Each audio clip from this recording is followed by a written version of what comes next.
किरातार्जुनीयम के 12 पद्यों का अध्ययन कर चुके हम। 13वें पद्य में दुर्योधन की जो दंड व्यवस्था है उसके बारे में युधिष्ठिर को अवगत कराते हुए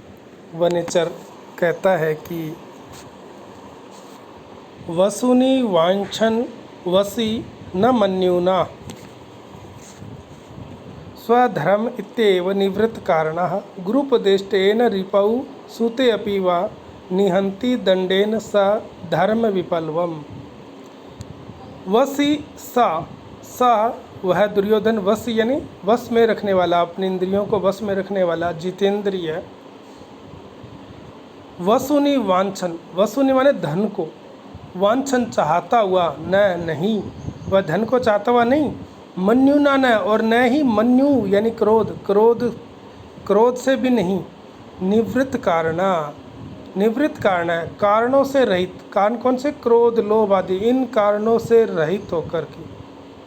रहित होता हुआ, और इन काम क्रोध लोभ आदि इन कारणों से रहित होता हुआ वह दुर्योधन स्वधर्म एव, कि यह मेरा धर्म ही है, मेरा कर्तव्य है, इति ऐसा मान करके गुरु उपदिष्टेन, गुरु जो महर्षि मनु आदि जिन्होंने धर्मशास्त्र में बताया है, उन धर्मशास्त्रों में बताए हुए गुरु मनु आदि के अनुसार, गुरु उपदिष्टेन, गुरु के द्वारा उपदिष्ट शास्त्र में बताए गए अनुसार प्रजापालन पद्धति को दंडेन, राजदंड से,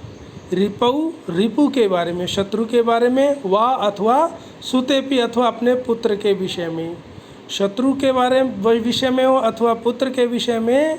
धर्म विपल्वम, धर्म की विपल को, धर्म के उल्लंघन को, धर्म मर्यादा के उल्लंघन को निहंती वह दूर करता है, यानी कि दंड देता है। यहाँ पर जो दुर्योधन है उसका न्याय प्रिय राजा के रूप में वर्णन किया गया है कि वह जब दंड देता है तो वह दंड वंशुनि वांछन न, धन को चाहता हुआ नहीं, न मन्युना और न क्रोध के वशीभूत होकर के, बल्कि निवृत्त कारण है, काम क्रोध लोभ आदि कारणों से रहित होकर स्वधर्म इत्येव, कि मेरा धर्म है, मेरा कर्तव्य है, कर्तव्य को ऊपर रखते हुए गुरु उपदिष्टेन, गुरु मनु आदि के द्वारा बताई प्रजापालन की पद्धति के अनुसार, रिपौ सुते पिवा, चाहे शत्रु हो अथवा पुत्र हो, दंडेन, दंड से वह धर्म विपल्वम, धर्म के उल्लंघन को, धर्म की मर्यादा के उल्लंघन पर दंडेन निहंती, राजदंड से दंडित करता है। तो वह पक्षपात नहीं करता। और आगे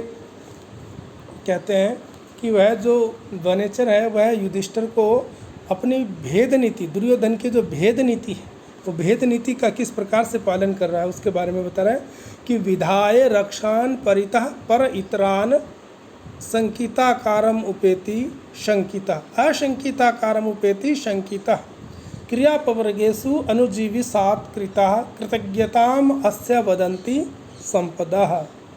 कहते कि शंकिता, शंकाग्रस्त होने पर भी, यानी पांडवों से पराजय की शंका है उसके मन में, तो उससे शंकाग्रस्त होने पर भी, परितः चारों ओर, पर इतरान, पर मन दूसरे जो शत्रु आदि है उनसे, इतर यानी अपने जो आत्मीय जन है, जो विश्वास पात्र है अपने, पर इतरान यानी अपने स्वयं के निजी व्यक्तियों को, रक्षा के रूप में, रक्षकों के रूप में विधाय नियुक्त करके, अशंकिताकार यानी शंका रहित, कि मुझे कोई शंका नहीं है, इस प्रकार निशंक रूप से, निशंक आकार को उपेति प्राप्त करता है। क्रियापवर्गेषु, क्रियाओं की अपवर्ग यानी समाप्ति पर, कार्यों की समाप्ति पर, अनुजीवी सात्कृता, अनुजीवी जो सेवक आदि है उनको सात्कृता, उनको प्रदान की गई संपदा, जो संपत्तियां हैं वो अस्य, इस दुर्योधन की कृतज्ञता को, उपकार को वदंती माने बताती है, प्रकट करती है। यानी कि यहाँ पर दुर्योधन की भेद नीति का वर्णन किया गया है कि वह शंकाग्रस्त होने पर भी अपने आप को शंका रहित प्रदर्शित करता है।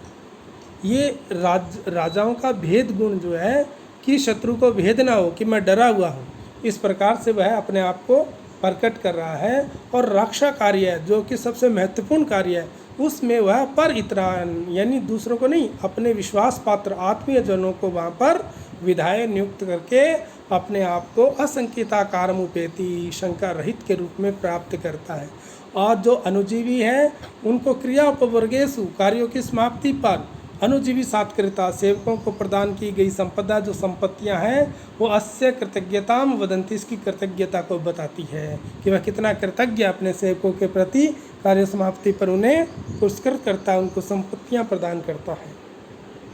और इस प्रकार आगे से एक जो बहुत ही महत्वपूर्ण गुण है राजा का वो प्रयोग करता है और अच्छे ढंग से जो यथा योग्य है उसको उसी प्रकार से वहाँ पर नियुक्त करके और अपने भविष्य में चिरस्थायी बनी रहने वाली संपत्ति को प्रदान करती है। इस प्रकार से इसी के बारे में आगे लिखते हैं। वो वनिचर कहता है युधिष्ठिर को कि अनारतम तेन पदेषु लंभिता विभज्य सम्यक विनियोग सत्क्रिया फलन्ति उपायाः परिबृहितायति उपेत्य संघर्षम इव अर्थ संपदा। कहता तेन उस दुर्योधन के द्वारा पदेषु पदों पर अर्थात जो उपयुक्त पद है उपयुक्त वस्तुओं में उपादेय पदों पर सम्यक का मतलब अच्छी प्रकार से यथा योग्य उचित रूप से विभज्य विभाग करके बंटवारा करके लंबिता प्रयुक्त उचित स्थानों पर प्रयुक्त विनियोग सत्क्रिया, विनियोग यानी प्रयोग रूपी सत्क्रिया सत्कार को प्राप्त हुए के समान उपाया जो साम दाम आदि जो उपाय हैं वो संघर्षम ही मानो संघर्ष को प्रतिस्पर्धा को संघर्ष को होड़ को स्पर्धा को उपेत्य प्राप्त कर परिबृहितायति यानी भविष्य में सुख देने वाली यानी कि चिरस्थायी अर्थ संपदा धन धान्य आदि जो संपत्तियां हैं समृद्धियां हैं उसको अनारतम निरंतर फलंती प्रदान करते हैं। यानी उस दुर्योधन के द्वारा उपादेय वस्तुओं पर या उपयुक्त स्थानों पर उचित रूप से प्रयोग करना जिसका सत्कार है, यानी योग्य व्यक्ति जो जिसके पास जिन गुणों से वह युक्त है उसको वही विभाग देना, उचित गुणों के अनुसार उनका विभाग देना, उनकी नियुक्ति करना जिसका सत्कार है, यानी उनको आदर दिया गया है योग्य व्यक्तियों को उचित पदों पर नियुक्त करके। और इस तरह से साम आदि उपायों मानो प्रतिस्पर्धा को प्राप्त होड़ लग गई है साम आदि उपायों को, इस प्रकार से भविष्य में सुख देने वाली चिरस्थायी जो संपत्तियां हैं उन संपत्तियों को धन धान्य आदि संपत्तियों को निरंतर प्रदान करती रहती है। अर्थ संपत्तियाँ यानी निरंतर उसे प्रदान करते रहते हैं। तो ये साम आदि उपायों को अच्छी स्थानों पर प्रयोग जो करते हैं इस तरह से किसी व्यक्ति को उसके गुणों के अनुसार उसे नियुक्त कर दिया जाए तो बड़े उत्साह और प्रसन्नता के साथ और सफलता के साथ वो कार्य संपादित करता है। यही गुण दुर्योधन का यहाँ पर दिखाया गया है।